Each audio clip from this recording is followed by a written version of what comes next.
Предходната влада испрати 33 промотори низ светот да ловат странски инвеститори. Оваа тоа нема да го прави, нема да испраќа ниту економски аташеа, но не се откажува од промовирање на земјава. Тоа ќе го прави преку 3 канцеларии во 3 клучни светски дестинации. Нема да имаат врска со амбасадите, а процесот ќе оди преку Дирекцијата за технолошко-индустријски развојни зони. Владата тврди ние сме мала земја и не можеме да очекуваме дека сите нас ќе не бараат. Мора да излеземе надвор и да ја презентираме поддршката што ќе ја добиваат инвеститорите преку законот донесен за таа намена. Промоторите, вели вице-премиерот Анѓушев, беа скапи и неефикасни, сместени во амбасадите, предизвикуваат двојство на улогите, често и конфликтни ситуации. Уверува дека новиот модел е многу поевтин, но не кажа колку пари тоа ќе ја чини државава. Вели предвидено е во буџетска ставка.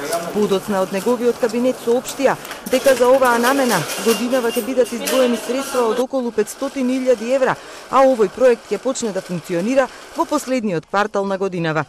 Преку 3 концентрирани центри, едниот центар да биде во Америка, веројатно на источниот брег, едниот центар во Германија, веројатно во западниот дел на Германија, каде што ќе може да се покријат и сисе соседни земји, значи во центарот на Европа, и едниот центар, значи во Блискиот исток. Една задача е да светот го информираат за нашите програми, да разговараат со странски инвеститори, да ги донесат во Македонија. А другата задача ќе биде да презентираат македонски производи. Првите промотори земјава ги испрати во 2008, а до средината на 2017 нивниот број достигна 33 во различни земји. Имале плати од по 2,5 до 3.000 евра, а само во 2016 за нив се исплатиле 1,2 милиони евра. Владеачката СДСМ во изборната програма наведе дека ќе го напушти концептот на промотори, а најави дека ќе се избираат економски аташеа во амбасадите, но сега се откажува и таа идеја.